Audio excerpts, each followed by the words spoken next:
प्रिय भक्तजनों, आज हम बात करेंगे अश्विन मास अमावस्या की, जिसे हम सर्वपित्र अमावस्या के नाम से भी जानते हैं। ये दिन हमारे पूर्वजों की आत्मा की शांति और उनके प्रति श्रद्धा प्रकट करने का अत्यंत पवित्र अवसर है। अगर आप पवित्र क्रम और पुण्य की अनुभूति करना चाहते हैं तो इस वीडियो को अंत तक जरूर देखें और हमारे चैनल को लाइक, शेयर और सब्सक्राइब करना ना भूलें।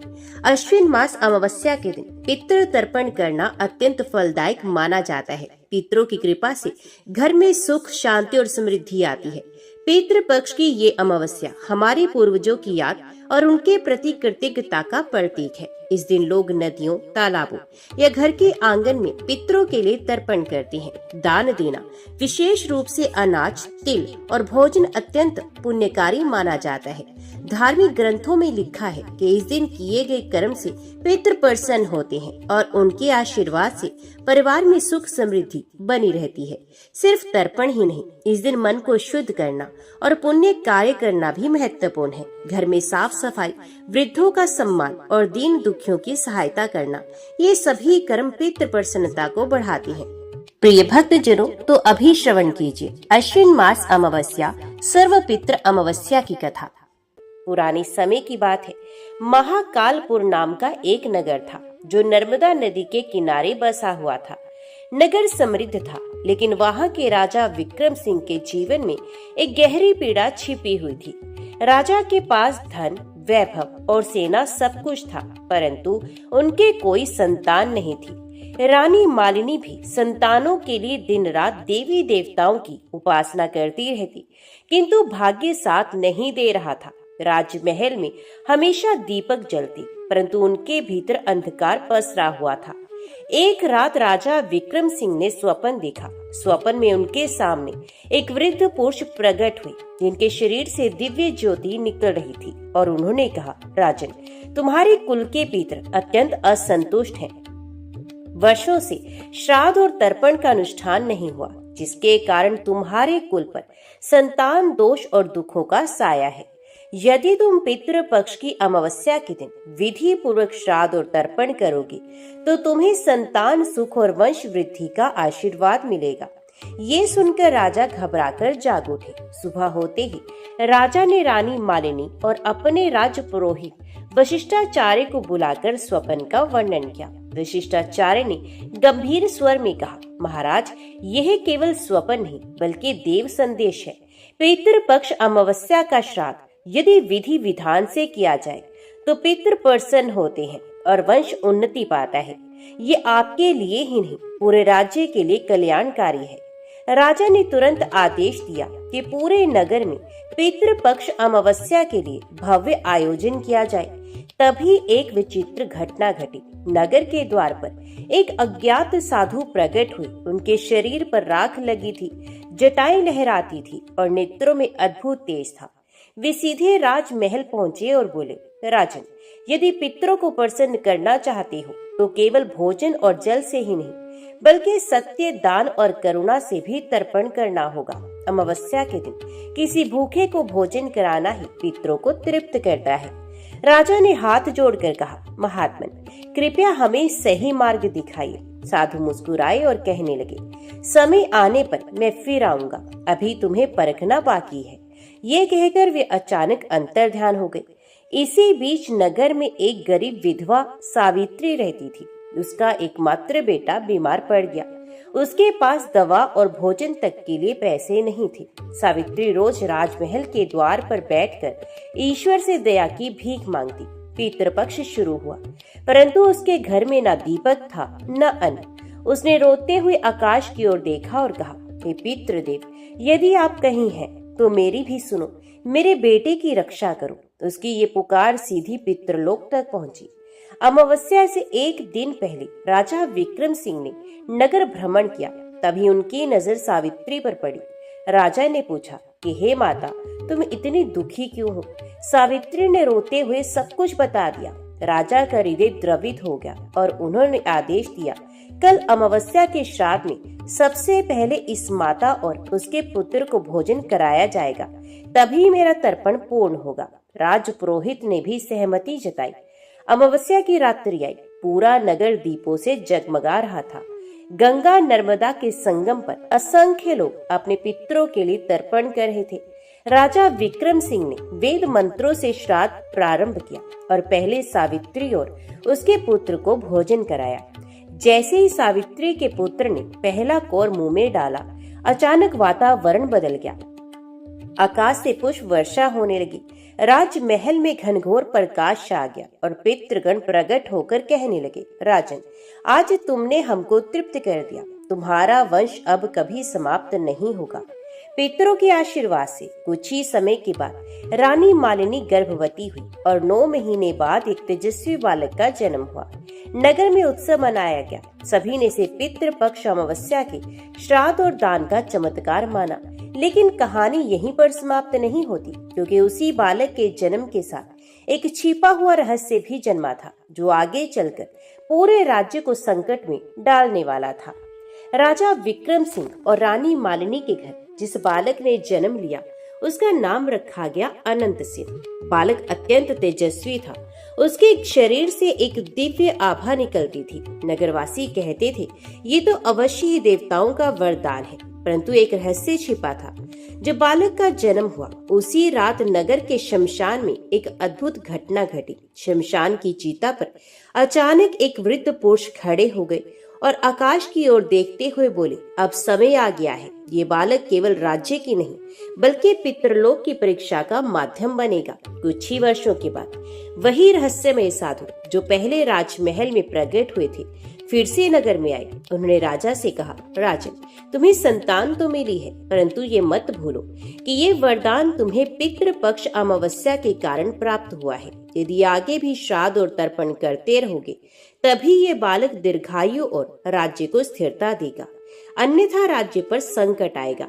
राजा ने तुरंत वचन दिया, महात्मन, मैं वंश के लिए ही नहीं, नगर के प्रत्येक घर के लिए श्राद्ध कराऊंगा। हर अमावस्या को गरीबों और भूखों को अन्न दान करूंगा।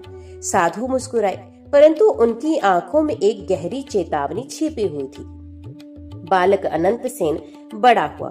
वे विद्या, शौर्य और करुणा में अद्वितीय था। लेकिन एक दिन नगर में एक भविष्य वक्ता आया। उसने राजा से कहा, हे राजन, ये बालक तुम्हारे कुल का रतन है, परंतु सावधान, जिस दिन ये अमावस्या के दिन व्रत श्राद्ध में शामिल नहीं होगा, उस दिन राज्य पर बड़ा संकट टूट पड़ेगा। राजा चौंक उठे।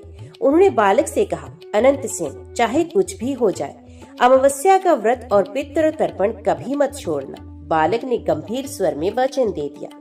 लेकिन हर वरदान के साथ एक परीक्षा भी आती है। राज्य की सीमा पर एक राक्षसी स्त्री प्रकट हुई। उसका नाम था कालिनी।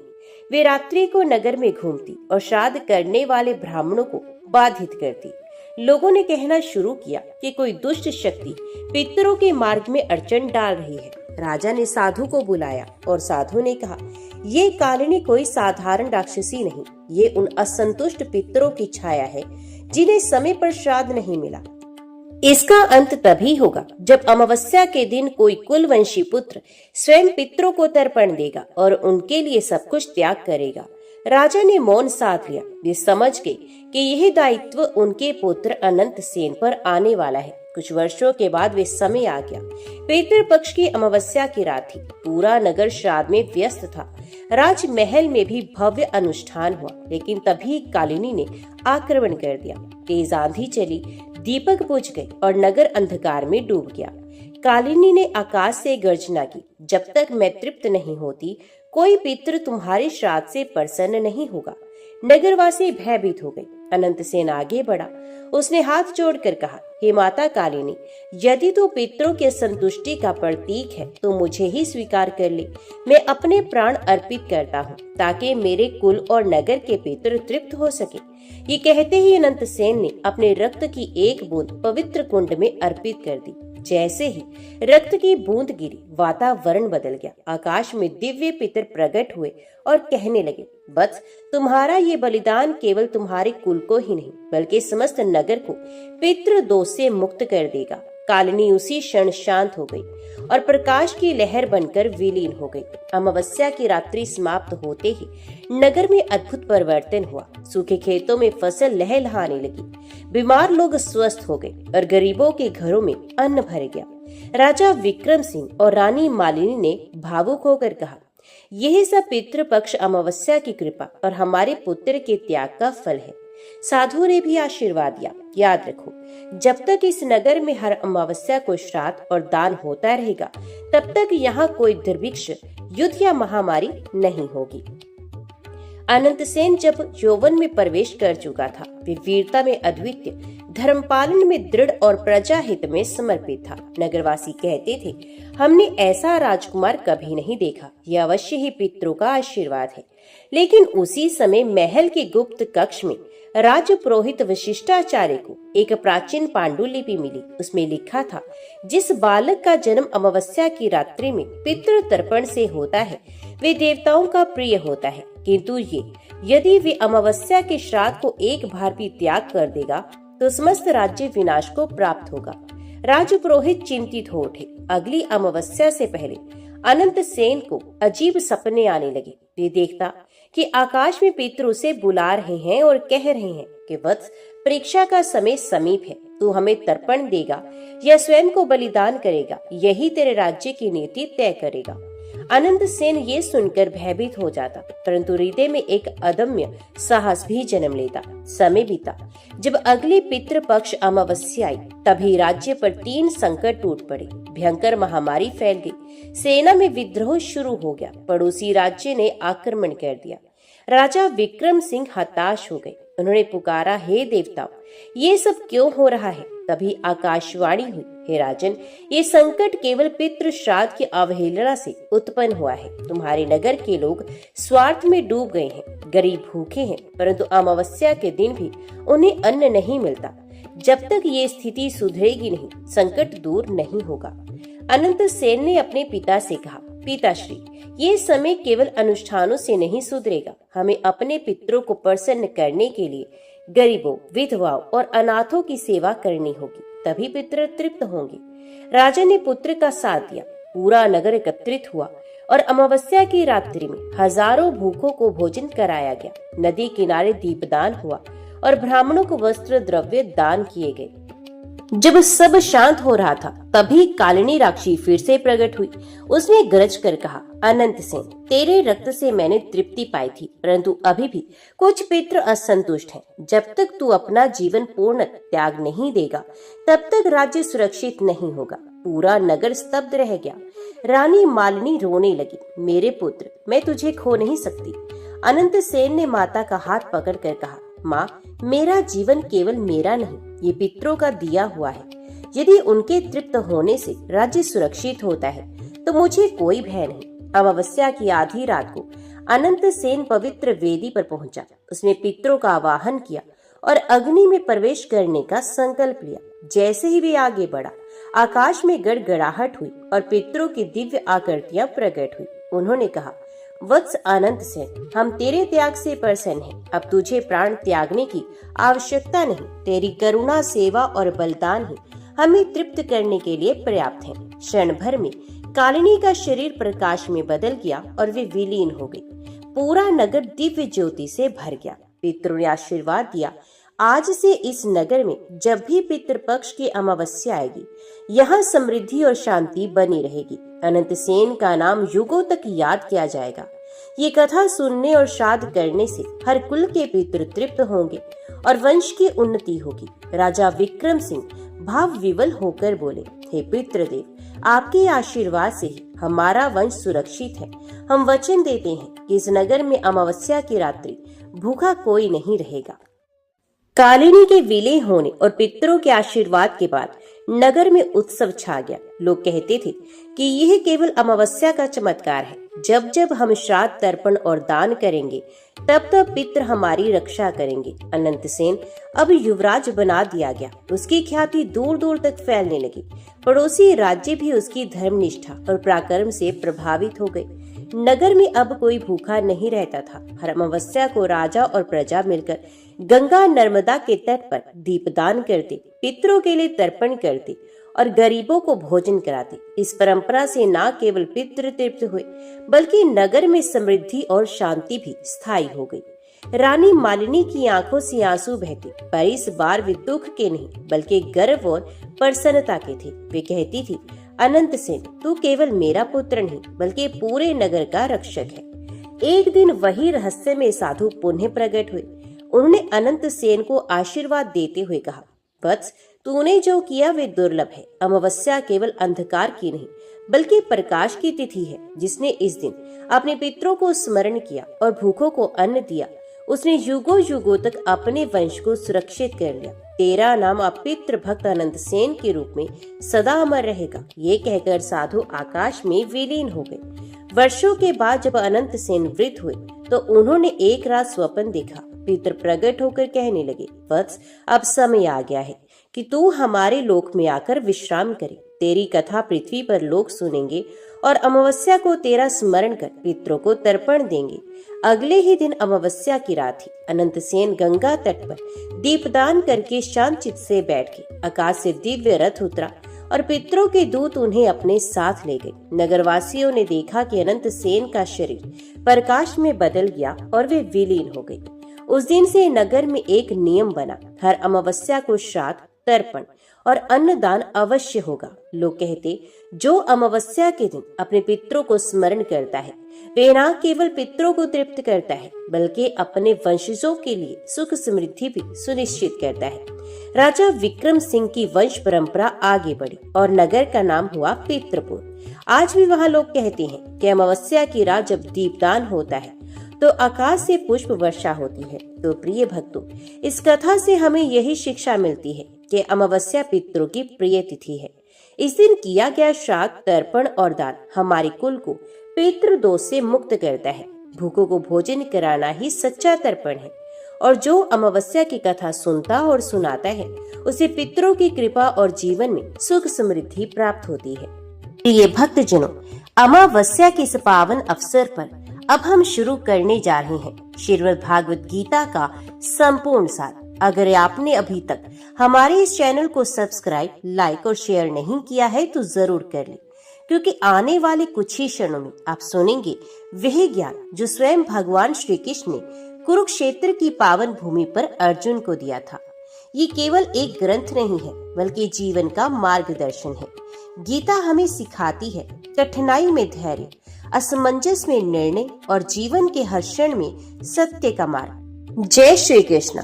कुरुक्षेत्र का युद्ध क्षेत्र, दोनों सेनाएं आमने सामने खड़ी, गगन में शंखों की गूंज, हर योद्धा अपने अपने रथ में सुसज्जित। अर्जुन, जो पांडवों का वीर धनुर्धर है, श्री कृष्ण से कहते हैं कि हे माधव, मेरा रथ बीच में ले चलो ताकि मैं देख सकूं कि मेरे सामने कौन है। श्री कृष्ण रथ को बीच में ले जाते हैं। अर्जुन देखता है सामने अपने ही कुटुंबी, अपने गुरु द्रोणाचार्य, अपने पितामह भीष्म, अपने भाई बंधु और प्यारे मित्र। अर्जुन का हृदय कांप उठता है, उसके हाथ से गांडीव धनुष छूट जाता है और वे कहता है, हे केशव, मैं इन प्रियजनों को कैसे मार सकता हूँ? यदि ये लोग मारे गए तो कुल का नाश हो जाएगा, धर्म नष्ट हो जाएगा, मुझसे ये युद्ध नहीं होगा। यहाँ गीता का आरंभ होता है अर्जुन विषाद शोक से। ये विषाद हमें दिखाता है कि जब मन भ्रमित होता है तो सबसे महान योद्धा भी निराश हो जाता है। अध्याय दूसरा, सांख्य योग। अर्जुन के मौन और विषाद को देखकर श्री कृष्ण मुस्कुराते हैं और वे कहते हैं, हे पार्थ, ये कैसी दुर्बलता है, ये तुम्हें शोभा नहीं देती। उठो और अपने धर्म का पालन करो। श्री कृष्ण यहाँ आत्मा का ज्ञान देते हैं। आत्मा न जन्म लेती है न मरती है, आत्मा न शस्त्र से कटती है न अग्नि से जलती है। आत्मा सनातन, शाश्वत और अजर अमर है। वे कहते हैं, हे अर्जुन, ये शरीर नश्वर है पर आत्मा अमर है। जो हुआ है उसका शोक मत करो, कर्म करो पर फल की चिंता मत करो। यही है गीता के दूसरे अध्याय का महान संदेश। यह अध्याय हमें सिखाता है सच्चा ज्ञानी वही है जो दुख सुख में समान है। जो अपने धर्म का पालन करता है वही जीवन में सफल होता है। अध्याय 3, कर्मयोग। अर्जुन प्रश्न करते हैं कि हे माधव, यदि ज्ञान श्रेष्ठ है तो फिर मुझे युद्ध जैसे कर्म में क्यों धकेल रहे हो?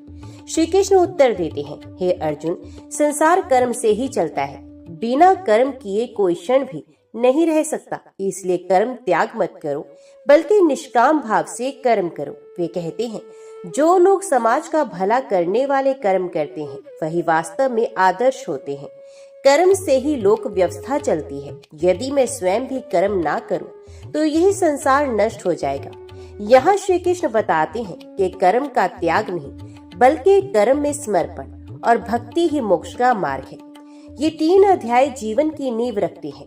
युद्ध भूमि केवल कुरुक्षेत्र की नहीं बल्कि हमारे भीतर की भी है। हर दिन हम भी निर्णयों के क्षेत्र में खड़े होते हैं। गीता हमें सिखाती है, धैर्य रखो, कर्म करो और भक्ति में समर्पित रहो। श्रीमद् भागवत गीता अध्याय 4 ज्ञान कर्म संन्यास योग। कुरुक्षेत्र में खड़े अर्जुन अभी भी संदेह से भरे हुए हैं। श्री कृष्ण उन्हें गहरे रहस्य बताते हैं। हे अर्जुन, ये गीता का ज्ञान मैंने पहले सूर्यदेव को दिया था, फिर ये परंपरा क्षत्रियों और ऋषियों को मिली, लेकिन समय के साथ ये ज्ञान खो गया। आज मैं इसे तुम्हें दे रहा हूँ क्योंकि तुम मेरे प्रिय भक्त और सखा हो। अर्जुन पूछते हैं, हे कृष्ण, आप तो अभी जन्मे हैं, तो आपने यह ज्ञान सूर्यदेव को कैसे दे दिया? श्री कृष्ण उत्तर देते हैं, हे पार्थ, मैं जन्म और मृत्यु के बंधन से परे हूँ। जब जब धर्म की हानि होती है और अधर्म बढ़ता है, तब तब मैं स्वयं पृथ्वी पर अवतरित होता हूँ। साधु जनों की रक्षा, दुष्टों का नाश और धर्म की पुनः स्थापना करना, यही मेरा लक्ष्य है।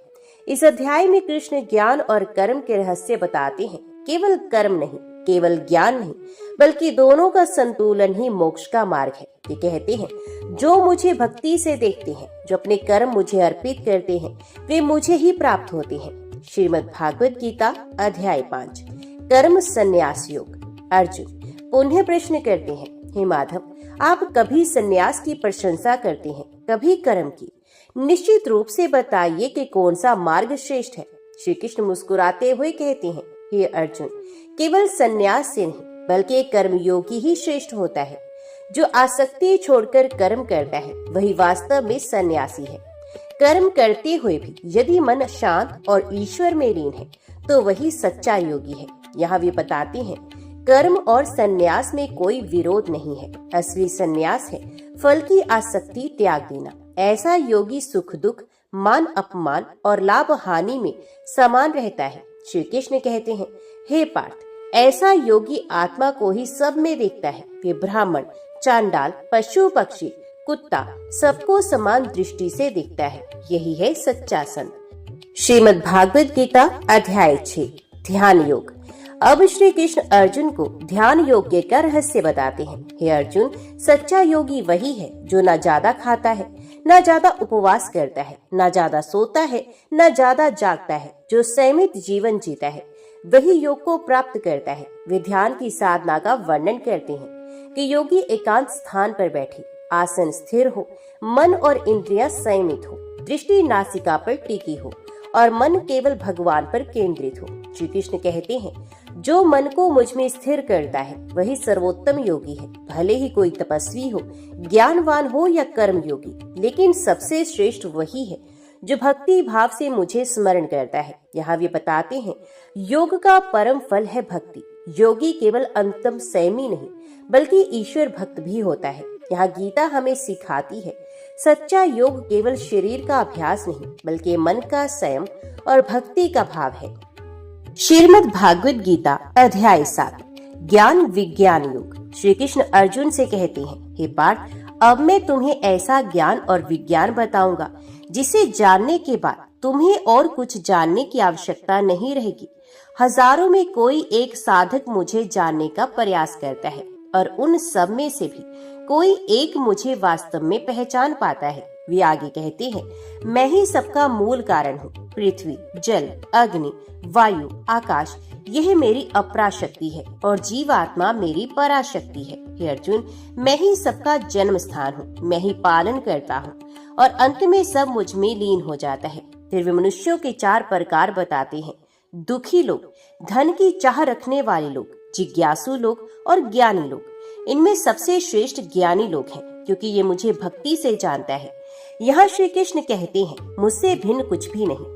जो कुछ इस संसार में दिखता है वे सब मुझ में ही व्याप्त है।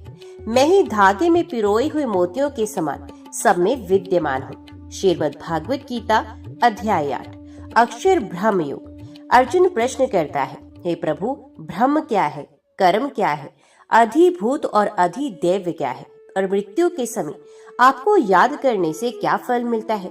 श्री कृष्ण उत्तर देते हैं, हे पार्थ, ब्रह्म है अविनाशी परमात्मा, स्वभाव है जीवात्मा, कर्म है सृष्टि की उत्पत्ति का कारण, और मृत्यु के समय जो मुझे स्मरण करता है वे निश्चित रूप से मुझे ही प्राप्त होता है, क्योंकि जैसा स्मरण करते हुए प्राणी शरीर छोड़ता है वैसा ही उसका अगला जन्म होता है। यहाँ वे मृत्यु के समय ओम का उच्चारण करने और ईश्वर का ध्यान करने का महत्व बताते हैं। वे कहते हैं, जो योगी मृत्यु समय मन को बोहों के बीच स्थिर करके भक्ति भाव से मेरा स्मरण करता है वे परम धाम को प्राप्त होता है। श्री कृष्ण समझाते हैं कि संसार के लोक नश्वर हैं, परंतु जो मुझे प्राप्त करता है वे फिर जन्म मरण के चक्र में नहीं आता। श्रीमद् भागवत गीता अध्याय 9 राज विद्या राजगृहण्य योग। अब श्री कृष्ण अर्जुन से कहते हैं, हे अर्जुन, अब मैं तुम्हें सबसे गुप्त और महान ज्ञान बताऊंगा। यह है राज विद्या, सभी विद्याओं में श्रेष्ठ, और राजगृह सबसे गुप्त रहस्य। इसे जानने वाला दुखों से मुक्त हो जाता है। मैं ही इस संपूर्ण जगत का कर्ता और पालन करता हूँ, लेकिन मैं इन सब कर्णों में आसक्त नहीं हूँ। सभी जीव मेरे अधीन रहते हैं, परंतु मैं उन सबसे परे हूँ। फिर वे भक्ति का महत्व बताते हैं। जो मुझे प्रेम से पत्र, पुष्प, फल या जल भी अर्पित करता है मैं उसे स्वीकार करता हूँ, क्योंकि मैं भाव का भूखा हूँ, वस्तु का नहीं। जो मुझे निरंतर भजता है मैं उसकी रक्षा करता हूँ और उसे मोक्ष प्रदान करता हूँ। यहाँ तक कि यदि कोई पापी भी सच्चे मन से मेरी शरण में आता है तो वे शीघ्र ही धर्मात्मा बन जाता है। हे अर्जुन, मेरा भक्त कभी नष्ट नहीं होता। यहाँ श्री कृष्ण का संदेश स्पष्ट है। सच्ची भक्ति सबसे सरल और महान मार्ग है। ईश्वर किसी भेदभाव को नहीं मानते। स्त्री हो या पुरुष, व्यापारी हो या साधु, जो भी शरण में आता है वही उनका प्रिय हो जाता है। श्रीमद् भागवत गीता अध्याय 10 विभूति योग। श्री कृष्ण मुस्कुराते हुए अर्जुन से कहते हैं, हे पार्थ, मैं फिर से अपनी दिव्य विभूतियों का वर्णन करूंगा। मेरा कोई अंत नहीं, परंतु मैं तुम्हें संक्षेप में बताता हूँ। वे बताते हैं कि मैं आत्मा हूँ जो सबके हृदय में निवास करता है। मैं ही आदि, मध्य और अंत हूँ। मैं सूर्य में तेज, चंद्रमा में शीतलता, अग्नि में ज्वाला और जीवन में प्राण हूँ। मैं ही गंगा में पवित्रता, हिमालय में ऊंचाई और सिंह में बल हूँ। मैं ही ऋषियों में नारद, गंधर्वों में चित्र, ग्रहों में बृहस्पति और योद्धाओं में राम हूँ। अर्जुन मंत्र मुग्ध होकर ये सब सुनते हैं। वे कहते हैं, हे प्रभु, आपकी विभूतियों का कोई अंत नहीं। मैं जानता हूँ कि आप ही सबके मूल कारण हैं। अब मैं आपके विराट स्वरूप का दर्शन करना चाहता हूँ। श्रीमद् भागवत गीता अध्याय 11 विश्व रूप दर्शन योग। श्री कृष्ण अर्जुन से कहते हैं, हे पार्थ, तुम मेरे विराट रूप को देखो जो तीनों लोकों में व्याप्त है, लेकिन तुम्हारी आंखें इस दर्शन को सहन नहीं कर पाएंगी, इसलिए मैं तुम्हें दिव्य दृष्टि देता हूँ। और तभी अर्जुन देखता है असंख्य मुख और नेत्र, असंख्य भुजाएं और अद्भुत आभूषण, सूर्य और अग्नि के समान तेजस्वी प्रकाश। वे देखता है देवता, ऋषि, गंधर्व सब उसी रूप में समाये हुए हैं। काल का भयानक स्वरूप, जहाँ सब योद्धा कृष्ण के मुख में प्रवेश कर रहे हैं। अर्जुन भयभीत होकर कहता है, हे प्रभु, मैं आपकी इस अद्भुत और भयानक रूप को देखकर स्तब्ध हूँ। कृपा करके अपना चिर परिचित शांत रूप धारण कीजिए। श्री कृष्ण हंसते हुए कहते हैं, हे अर्जुन, ये सब योद्धा पहले ही मुझसे मारे जा चुके हैं। तुम केवल निमित्त मात्र बनो। उठो और अपना कर्तव्य निभाओ। यहाँ अर्जुन समझता है कि श्री कृष्ण केवल मित्र नहीं बल्कि स्वयं परमेश्वर है। श्रीमद् भागवत गीता अध्याय 12 भक्ति योग। अब अर्जुन पूछते हैं, हे प्रभु, कौन श्रेष्ठ है, जो निराकार ब्रह्म की उपासना करता है या जो आपके साकार रूप की भक्ति करता है?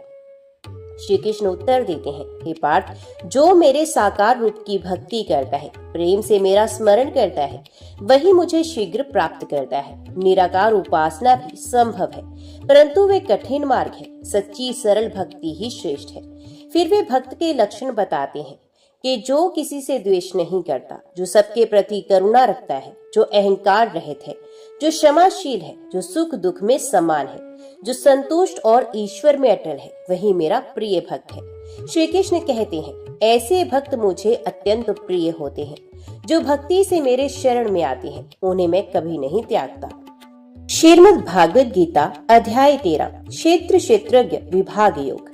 अर्जुन ने पूछा कि हे माधव, कृपया मुझे क्षेत्र, शरीर और क्षेत्रज्ञ जो उसे जानता है का भेद बताइए।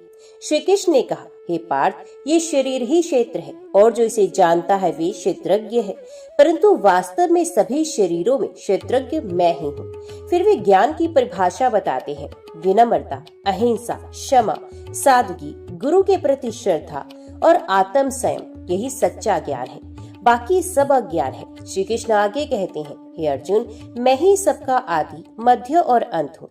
जो मुझे जानता है वही वास्तव में क्षेत्र और क्षेत्रज्ञ का रहस्य समझता है। इस अध्याय का संदेश है, शरीर नश्वर है पर आत्मा शाश्वत है और परमात्मा ही सब आत्माओं का साक्षी है। श्रीमद् भागवत गीता अध्याय 14 गुण त्रय विभाग योग। श्री कृष्ण कहते हैं, हे अर्जुन, अब मैं तुम्हें 3 गुणों का ज्ञान दूंगा, सत्व, रजस और तमस।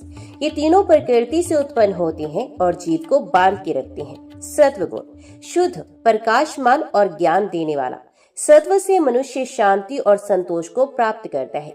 रजस गुण इच्छा और कर्म प्रधान, यह आसक्ति और फल की कामना से बांधता है। तमस गुण अज्ञान और आलस्य से युक्त, ये मोह, प्रमाद और नींद में डुबो देता है। श्री कृष्ण कहते हैं कि हे अर्जुन, जब सत्व बढ़ता है तो ज्ञान की ज्योति जलती है, जब रजस बढ़ता है तो लोभ और असंतोष बढ़ता है, और जब तमस बढ़ता है तो अंधकार और आलस्य छा जाता है। फिर वे बताते हैं, जो इन तीनों गुणों से ऊपर उठ जाता है वही वास्तव में मुक्त होता है। ऐसा पुरुष सुख दुख, मान अपमान में समान रहता है और केवल मेरी शरण में आता है। श्रीमद् भागवत गीता अध्याय 15 पुरुषोत्तम युग। श्री कृष्ण अब अर्जुन को आश्वत्थ वृक्ष का उदाहरण देते हैं। हे पार्थ, इस संसार को एक पीपल के वृक्ष के समान समझो, जिसकी जड़ ऊपर है परमात्मा में और जिसकी शाखाएं नीचे फैली हैं संसार में। जो इस वृक्ष को विवेक की तलवार से काट देता है वही मुझे प्राप्त करता है। वे आगे कहते हैं, सभी जीव मेरे अंश हैं। मन और इंद्रियों से युक्त होकर वे संसार में भटकते हैं। मैं ही सूर्य में प्रकाश, चंद्रमा में शीतलता और अग्नि में ताप हूँ। हे अर्जुन, जो लोग मुझे भजते हैं वे जन्म और मृत्यु से परे जाकर अमर हो जाते हैं। इस अध्याय में श्री कृष्ण बताते हैं कि वे ही पुरुषोत्तम हैं, जो नश्वर और अविनाशी दोनों से परे हैं। जो भक्ति से उन्हें जानता है वही वास्तव में मुक्ति को प्राप्त करता है। श्रीमद् भागवत गीता अध्याय 16 देवासुर संपद विभाग योग। अर्जुन ने पूछा, हे माधव, मनुष्य के भीतर देवी और आसुरी गुण कैसे पहचाने जाते हैं? भगवान श्री कृष्ण ने कहा, हे पार्थ, देवी गुण है निडरता, पवित्रता, आत्म संयम, अहिंसा, करुणा, सत्य, शांति, दान, तप और विनम्रता। आसुरी गुण है क्रोध, दंभ, कपट, कठोरता, अज्ञान और काम वासना। देवी स्वभाव वाला जीव मोक्ष की ओर जाता है, आसुरी स्वभाव वाला जीव नरक में गिरता है। जीवन शिक्षा हमें अपने भीतर देवी गुणों को विकसित करना चाहिए और आसुरी प्रवृत्तियों को त्यागना चाहिए। श्रीमद् भागवत गीता अध्याय 17 श्रद्धा त्रय विभाग योग। अर्जुन ने पूछा, हे केशव, जो लोग शास्त्रों का पालन ना करके श्रद्धा से पूजन करते हैं उनकी श्रद्धा कैसी मानी जाए? भगवान ने कहा, श्रद्धा भी 3 प्रकार की होती है। सात्विक श्रद्धा, देवताओं और गुरु में आस्था। राजसिक श्रद्धा, भूत प्रेम और शक्तियों की पूजा। तामसिक श्रद्धा, अंधविश्वास, हिंसा और अपवित्र वस्तुओं का सेवन। भोजन, यज्ञ, तप और दान भी इन्हीं 3 गुणों के अनुसार होते हैं। सात्विक आचरण ही मनुष्य को शुद्ध करता है और ईश्वर के समीप ले जाता है। आस्था केवल तभी सार्थक है जब वे सात्विक और शास्त्र सम्मत हो। श्रीमद् भागवत गीता अध्याय 18 मोक्ष संन्यास योग। ये गीता का अंतिम और सबसे गहन अध्याय है। अर्जुन ने पूछा, हे महाबाहो, संन्यास और त्याग में क्या अंतर है? भगवान श्री कृष्ण ने कहा, हे पार्थ, संन्यास का अर्थ है कर्मों के फल का त्याग। त्याग का अर्थ है स्वार्थ और आसक्ति का त्याग। मनुष्य जन्म से ही अपने कर्तव्यों से जुड़ा होता है। ब्राह्मण, क्षत्रिय, वैश्य और शूद्र सबका अपना अपना धर्म है। उसे करते हुए यदि साधक मुझे भजता है तो वे मोक्ष को प्राप्त करता है। तो श्री कृष्ण ने अर्जुन को सीधा संदेश दिया, हे अर्जुन, सब धर्मों को छोड़कर केवल मेरी शरण में आओ, मैं तुम्हें सब पापों से मुक्त कर दूंगा। भय मत करो।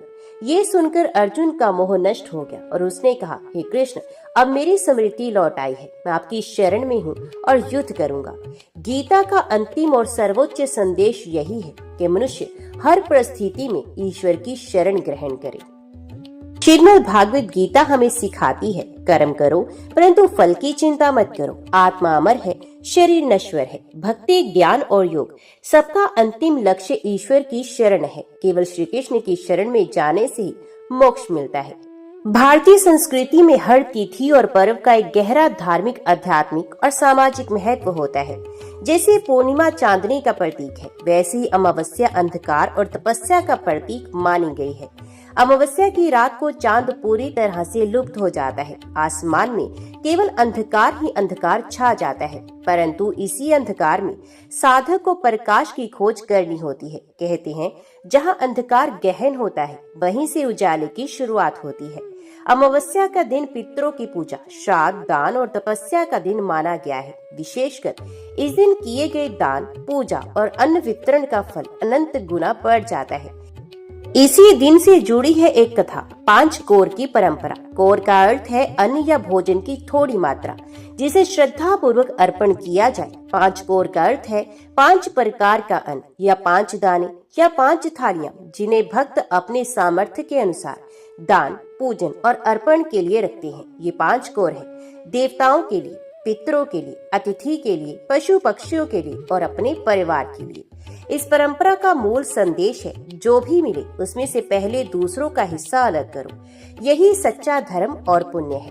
बहुत समय पहले एक प्राचीन गांव था। ये गांव हरे भरे खेतों, तालाबों और बाग बगीचों से घिरा हुआ था। लेकिन गांव के बीचों बीच एक टूटी फूटी झोपड़ी में रामू नाम का एक गरीब किसान अपनी पत्नी गौरी के साथ रहता था। रामू साधारण किसान था, दिन रात खेत में मेहनत करता, परंतु मौसम की मार, सूखा और अकाल के कारण उसकी फसल कभी अच्छी नहीं होती। पत्नी गौरी बहुत ही धर्मपरायण थी। वे हर दिन मिट्टी के चूल्हे पर थोड़ा सा भोजन पकाती और भगवान को प्रणाम कर खाने से पहले एक दाना गाय, चींटी और पक्षियों को देती। परंतु गरीबी इतनी थी कि कई बार दोनों को भूखे पेट सोना पड़ता। फटे कपड़े, टूटी झोपड़ी और जीवन में हर जगह अभाव, फिर भी दोनों के दिल में भक्ति और विश्वास था। गौरी अक्सर कहती, रामू, हम गरीब जरूर हैं, परंतु भगवान के घर देर है, अंधेर नहीं। एक दिन हमारी भी सुनवाई होगी। रामू मुस्कुराकर कहता, गौरी, तेरा विश्वास ही मेरी ताकत है। जब तू इतना धैर्य रख सकती है तो मैं क्यों हार मानूं। एक बार सावन का महीना आया, चारों ओर बारिश का मौसम था, लेकिन इस बार भी रामू की फसल खराब हो चुकी थी। झोपड़ी में खाने के लिए मुश्किल से 2 मुट्ठी चावल और थोड़ा सा आटा बचा था। उसी समय गांव में पुजारी ने घोषणा की, कल अमावस्या का दिन है। इस दिन जो भी श्रद्धा पूर्वक 5 कोर अर्पण करेगा, उसके जीवन से दरिद्रता दूर होगी और हर घर में सुख समृद्धि आएगी। गौरी ने रामू से कहा कि सुनो, कल अमावस्या है, हमें भी 5 कोर अर्पण करना चाहिए। रामू ने दुखी होकर कहा, गौरी, हमारे पास तो खाने को ही नहीं, 5 कोर कहाँ से लाएंगे? अगर हम वे भी दान कर देंगे तो भूखे मर जाएंगे। गौरी की आंखों में आंसू आ गए और वो कहने लगी, रामू, जब तक हम भगवान पर विश्वास करेंगे तब तक भूखे नहीं मरेंगे। याद है ना, माँ कहती थी, दान से कभी किसी का नुकसान नहीं होता, बल्कि दान करने वाले का भंडार और भरता है। रामू चुप हो गया और सोचने लगा, गौरी सही कह रही है, जो कुछ भी है वही भगवान का दिया है। अगर उसी का अंश अर्पित कर दूं तो क्या हानि। उसी रात रामू ने एक अद्भुत स्वप्न देखा। उसने देखा कि एक दिव्य पुरुष पीतांबर धारण की, हाथ में शंख, चक्र, गदा और पद्म लिए उसके सामने खड़े हैं। उनके मुख से दिव्य आभा निकल रही थी।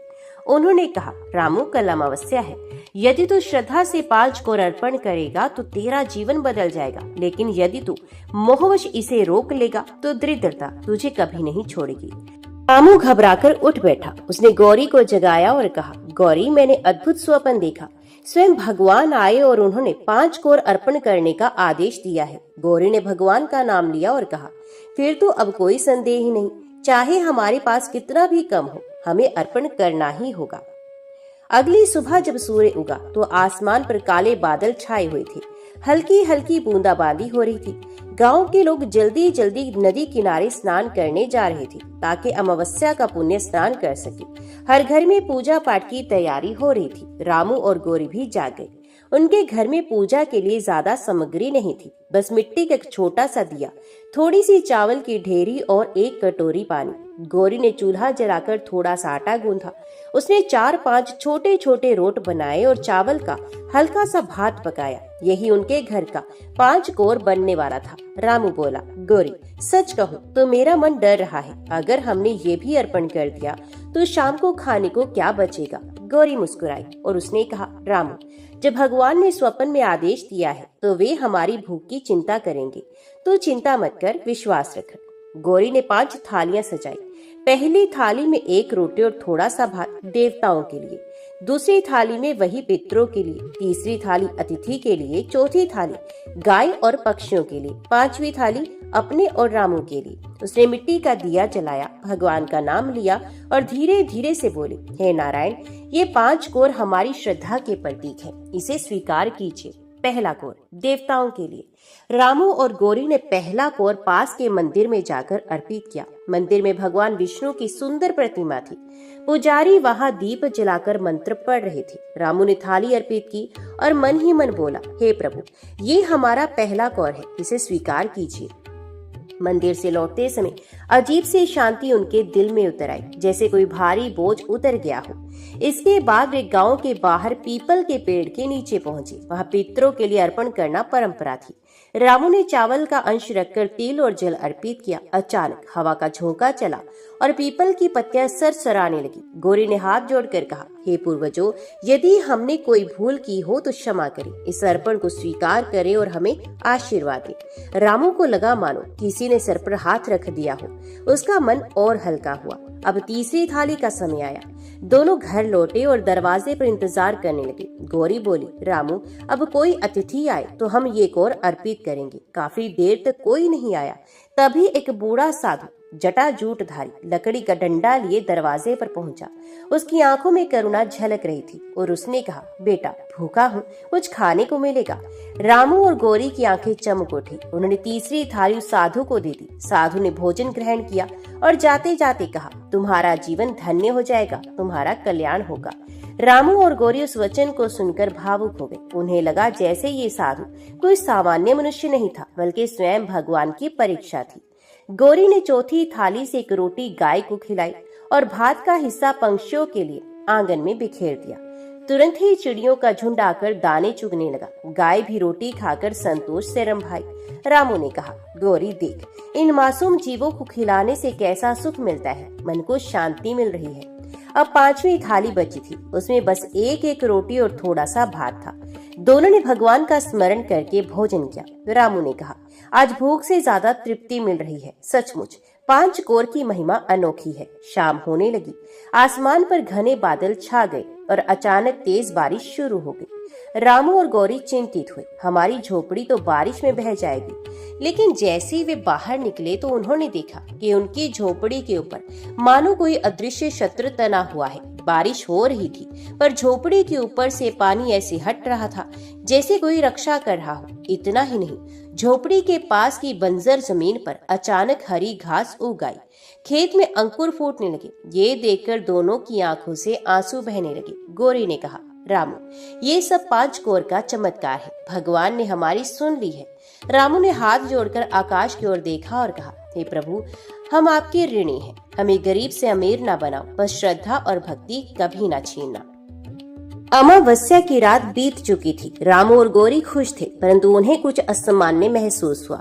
जैसी दोनों सोने की तैयारी कर रहे थे, घर के बाहर हल्की रोशनी दिखाई दी। गौरी ने पूछा कि रामू, ये रोशनी कहाँ से आ रही है? तो रामू ने कहा, शायद कोई परीक्षक आया है। याद है भगवान ने स्वप्न में कहा था, सच्चे दिल वालों की परीक्षा होगी। वे बाहर गए और देखा कि वहाँ 3 दिव्य रूपधारी पुरुष खड़े थे और उन्होंने कहा, हे रामू और गौरी, तुमने 5 कोर अर्पित किए। अब हम देखेंगे कि तुम्हारे मन में कितनी भक्ति और त्याग है। तीनों दिव्य पुरुषों ने गांव के राजा की भव्य सोने चांदी की थालियां रामू और गौरी के सामने रख दी और उन्होंने कहा, यदि तुम इन थालियों को अपने लिए ले लो तो तुम्हारे जीवन की हर चिंता दूर हो जाएगी। गौरी ने तुरंत कहा, नहीं, ये हमारे लिए नहीं, भगवान के लिए है। जो हमने अर्पित किया वही हमारी शांति और पुण्य का आधार है। रामू ने भी हाथ जोड़कर कहा, हे देव, हम आपके आदेश का पालन कर रहे हैं। लालच हमें नहीं भाएगा। दिव्य पुरुष मुस्कुराए और कहा, पहली परीक्षा उत्तीर्ण हुई। फिर उन्होंने अंधेरा फैला दिया और एक भयंकर तूफान ला दिया। हवाएं इतनी तेज थी कि झोपड़ी की छत उड़ने लगी। गौरी ने रामू का हाथ पकड़कर कहा, रामू, हमें डरना नहीं है, भगवान की कृपा हमेशा हमारे साथ है। तभी एक अदृश्य शक्ति ने झोपड़ी के चारों ओर घेरा बना लिया और तूफान को पीछे धकेल दिया।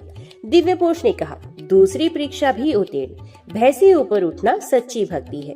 अगली सुबह गांव में खबर फैली कि अमावस्या के दिन रामू और गौरी ने 5 कौर अर्पित किए हैं। ये बात राजा भूपति तक पहुंची।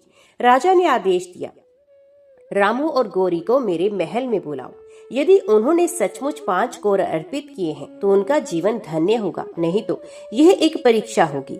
रामू और गौरी राजा के महल पहुंची। राजा ने पूछा, क्या सच है कि तुमने 5 कौर अर्पित किए? गौरी ने नम्रता से उत्तर दिया, हे राजन, हमने अपने सामर्थ्य के अनुसार श्रद्धा से 5 कौर अर्पित किए। भगवान की कृपा हमारे साथ है।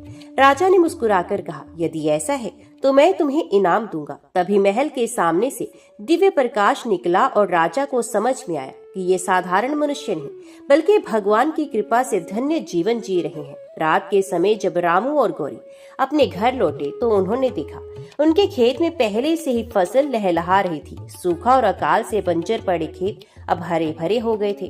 गौरी ने कहा, रामू देखो, भगवान ने हमें पहले से ही आशीर्वाद दे दिया। ये 5 कौर का चमत्कार है। रामू ने हाथ जोड़कर कहा, हे प्रभु, अब मैं समझ गया कि भक्ति और त्याग में जीवन का असली धन है। धन, सुख और सफलता भगवान की कृपा से ही आती है। उस दिन से रामू और गौरी का जीवन बदल गया। गांव वाले भी ये देखकर प्रेरित हुए और उन्होंने 5 कौर की परंपरा को अपनाना शुरू कर दिया। प्रिय भक्तजनों, ये थी 5 कौर की कथा। अमावस्या के दिन किए गए 5 कौर के अर्पण से जीवन में कैसे चमत्कार और खुशियां आती हैं। याद रखिए, भक्ति और श्रद्धा से किया गया दान हमेशा फलदायी होता है। त्याग और सहयोग से न केवल आपके जीवन में शांति आती है बल्कि आपके आसपास के लोग भी खुश रहते हैं। 5 कौर केवल अन्न नहीं बल्कि आस्था, प्रेम और करुणा का प्रतीक है। रामू और गौरी की तरह अगर हम अपने सामर्थ्य के अनुसार दूसरों के लिए कुछ अर्पित करें तो भगवान की कृपा से जीवन बदल सकता है। अगर आपको ये कहानी पसंद आई हो तो वीडियो को लाइक और शेयर करना ना भूलें और हाँ, हमारे चैनल को सब्सक्राइब जरूर करें ताकि आप ऐसे ही प्रेरणादायक कथाएं हमेशा सुन सकें। उन्हें मिलते हैं एक और कथा के साथ। तो अंत तक वीडियो में बने रहने के लिए आप सभी का दिल से धन्यवाद। जय श्री हरि, जय श्री कृष्णा।